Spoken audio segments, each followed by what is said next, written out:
interrogated me, and a couple of years later, I had to go back out to L.A. to do the Kirk show with Kirk Cameron, which was on the WB, and I lived out there for 3 years. Still friends with him, right? With Kirk, yeah. I'm friends with a lot of the people I've worked with. Right, I know. He just won an award, Kurt. I was on. He just won an award for the worst screenplay, worst actor, and worst movie written. He won. Really? And he showed up to get him too. What was the movie? It was something about God, like some crazy stuff about Jesus. And well, he's into that kind. To that. I don't mean that to say that. I loved growing up. Growing Pains was my. Forget about it. Mike Seaver, yeah, he was the best.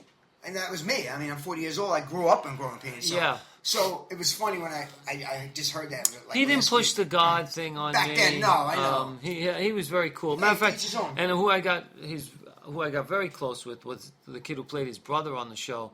His name was Will Estes, and now Will Estes is playing the youngest son of Tom Selleck on Blue Bloods. He plays Jamie. And he played Kirk's brother, and me and him. So that was. You gotta get him on your podcast. Yeah, we got him on the podcast. I talk to him every day. So and I'm proud of him because he's a great absolutely. show. That's my parents love that. That's Danielle's favorite show. Oh, really? Yeah, she loves that show. I have to bring Will over to her house. She like DVRs it all the time. Really? Oh, I got. Now I just want to talk to you. Now, I've known you for a long time, so I know your passion for music and your passion for your songwriting. That's my first love, absolutely. And I'm actually going to play one of your songs at the end of this, but tell us a little bit about the record company you signed to. A year ago, 10 years ago, I was being managed by a guy by the name of D. Anthony, who you can look him up. He managed Joe Cocker, he managed Peter Allen, he managed a lot of big names, and he was managing. He's the one that got you Jack Douglas, right? He got me with Jack Douglas, and D was managing me, and he had another guy by the name of Rick Rose that he was managing in his stable, as they called it back in the day. They said, "Who's in your stable?" That means who are you representing. So Rick Rose had the greatest job in the world, which they don't give this job out anymore. You'd be great at this job if you were 10 years ago. All Rick did for Sony was write songs, whether he wrote 5, 10, 2, 1. He got paid like a week on a weekly basis. Jesus. All he had to do was write songs and hand them into Sony. Sony was building a catalog. They had 20, 30, 40 songwriters, some in Nashville, some in New York, some in LA, just writing songs, getting paid for them, whether they wrote 1 or 2. Then, when the music business died, they fired all those people. Tommy Mottola was even fired, and Dee Anthony's daughter was fired, and she was Michelle Anthony. She was the right-hand man, but she was a woman, of Tommy Mottola and Sony. Wow. So everybody got fired, including these songwriters. A lot from Nashville got canned, too. So that was just around the time when I started writing songs, which was bad timing. But me and Rick knew each other through D. Okay. Then I left D, Rick left D. Fast forward 10 years later, now it's a year ago. Rick calls me out of the blue. I haven't spoken to him in about 10 years. He started his own label in Niagara Falls, which is where he's from. Now it's branching out to New York and LA. It's called Tangerine, and he asked me to be an artist on the label, to be recorded. And I said, this is awesome. I actually have a place to put my original songs. And he paid for the recording. He flew me out to Niagara Falls, put me in a studio for 2 days. He put a band together who learned all the songs. And now my second album just came out, which was produced by Phil Ramone, the late Phil Ramone. Now, can we get this on iTunes? Yeah, they're both on iTunes. They're both on Rhapsody. Louis Vanaria. Just put in Louis Vanaria. Yo, the first album is called For What It's Worth. And the second album is called Where Are All the Movie Stars. You got a song written by Dean Silver on the first album. I have a song written by Dean Silver on the first album. I have two songs, I think, written by Dean Silver. Well, one was Dominic, maybe. One was Dominic, yeah. But anyway, Louis, this is awesome. I'm really looking forward to doing this Bronx Tales podcast. These podcasts are so... They're amazing. Like this, that's all I listen to. They're blowing up, yeah. They're blowing up. They're and really now, good. for the first time, like I was never a social media guy, but now I joined with a management company called Mason Reese Management. The guy who found me was by the name of Richard Radis, and Richard is he's a booking monster. He's just a monster in the business. and he's taken over my social media, and he got me into tweeting and Facebook and Instagram, and now thanks to Dean Silva, Bronx Tales, we're Louis doing Vanaria's podcasts. Bronx Tales. Yeah, we're Also, doing no, podcasts. Can you give us a Robert De Niro story? Just give us one Robert De Niro story. Anyone you can think of that one that has to do with you. And you have a few of them. Just pick a little one and give it to us. Oh man, let me think. Let me think. Well, I celebrated my birthday, my 16th birthday, on a Bronx Tale set. They brought out a cake, and they sang "Happy Birthday," and it was really cool to see De Niro singing "Happy Birthday" to you. That was That like the must be best birthday I ever something had. else. Oh my God, Yeah, that must be something that else. was pretty cool. What about But the restaurant one? I love that one. Remember him and Joe Pesci in the restaurant or something? I don't remember. You were there. Oh, Did I tell you? I don't know. I thought I don't know. De Niro's funny because if you ever seen him on an interview, he's not a very good conversationalist, and even in person, I don't think it's it's because he's ignorant or anything. I think he's brilliant. I just think he's kind of shy, and he doesn't like talking about himself, which is humble. So, but when he had to explain stuff, he had a hard time explaining what he wanted from us. And what I realize now, in retrospect, he was a great director because he wanted it different ways, so he could choose the one he wanted. But we didn't know that because we were novice. So we always thought he kept coming over to the car when we were going to throw the Molotov cocktails in the guys. We went to the African American neighborhood and threw the Molotov cocktails in there, and then they threw a Molotov cocktail back. Yep. So this was an all nighter. Right, we were there from the sun going down to the sun coming up. We were fighting the sun actually because if the sun came up, we couldn't shoot anymore. Right. But it was like a week in that neighborhood. We shot it on Webster Avenue in the Bronx. So actually, it was supposed to be Webster Avenue in the Bronx. It was really Brooklyn, but it was supposed to be Webster Avenue, and it looked like Webster Avenue because I know Webster Avenue because I'm from the Bronx. So he'd come over to the car and go, "Guys, I need you to calm it down a little. Just take it down just a little bit," because we were wild in the car. So we do it again, and we take it really down. And then you come over to the car and go, "Guys, you really have to pick up the energy." And I'm like, "You just said calm it down. Let's pick up the energy." So we go, and we picked up the energy, and pick up the energy, and then he'd come over and go, "Split the difference. Bring it down just a little bit, but keep the energy up." And we didn't know what he was talking about. Now, we thought we couldn't get it right. Right. Because he just wanted different takes? He just wanted it differently. Wow. But he never explained that to us. So we're like, fuck, man, we can't do this. Like, we're going to get fired, we're thinking, because we can't do it. And he goes, take it way down, way down. Maybe. And then he'd give us scenarios. Like, he'd say, okay, you got guns in the car, right, guys? And I'm like, yeah, we got guns in the car. So, and there were consultants. Everybody was a consultant. There was consultants about how to chew gum in the 1960s.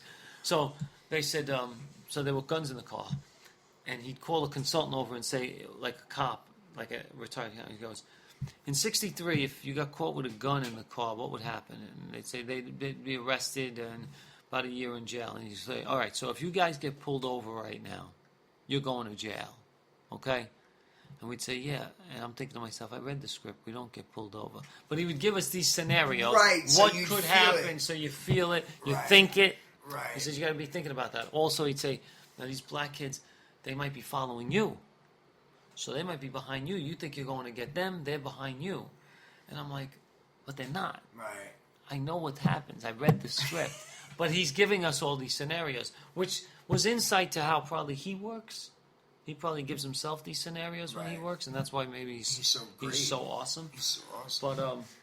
But that was the story. Now you also had a radio show with the Big Pussy, right? Yeah, Vinny Pastore. Yeah, Vinny that was the Pastore. closest thing I came to a podcast, and you were on it. You were a guest on it. I was a guest on it. Now that was a pretty professional radio station and everything. I remember going there. Right? Yeah. What was it like? It was like a AM station. Yeah, it was an AM. No, they had an FM channel too.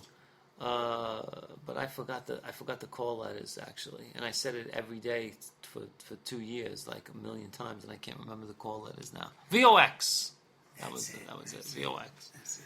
Just Well, came to me. Yo, this first episode, Bronx Tales, went awesome. I had a great time. That's I it? heard some stories. That's it, buddy. That's the podcast. I mean, But I got more stuff to say. save it. We're gonna save it because guess what?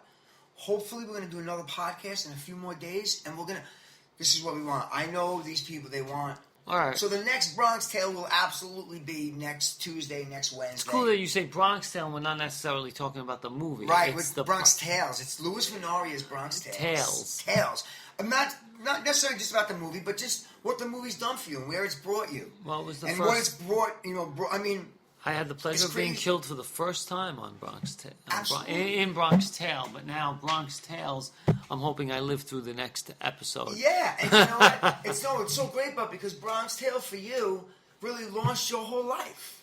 It I did, mean, you yeah. think about it, it really did. It's really gotten you. I mean, you're very talented. You're a singer, a songwriter. You play the piano.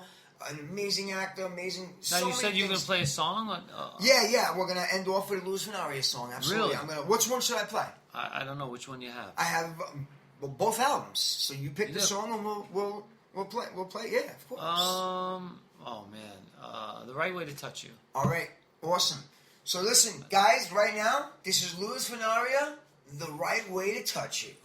We will be back next week. Enjoy Louis Vanaria, The Right Way to Touch You. Bronx Tales.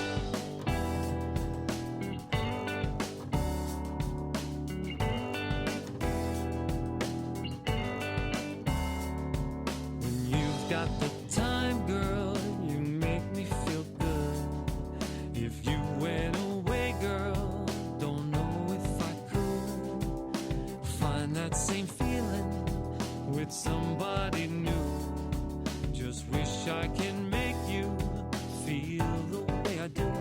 I tell you, ooh, I love the way you touch me, but you have to learn to trust me. Ooh, don't rush me when I touch you. Got nothing but time. I know I can find the right way to touch you too.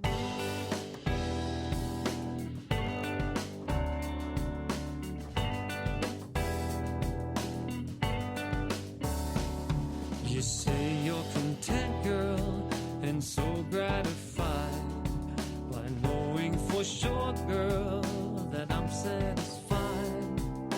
I need some more to feel like a man.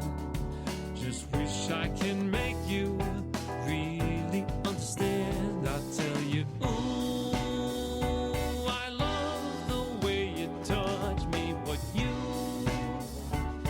have to learn to trust me. Ooh, don't rush me when I touch you. Got nothing but time. I know I can find the right way to touch you too.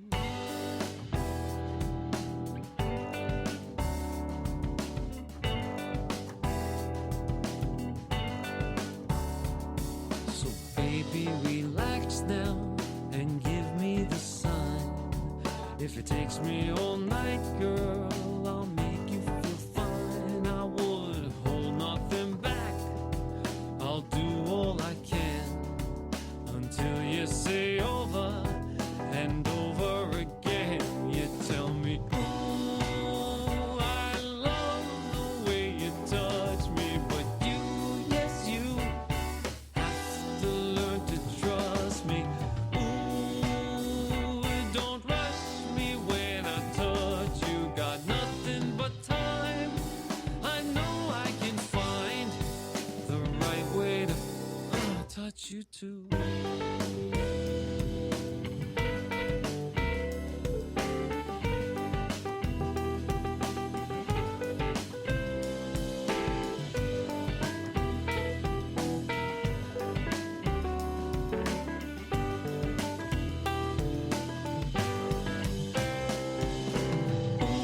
Ooh, I love the way you touch me, but you have to learn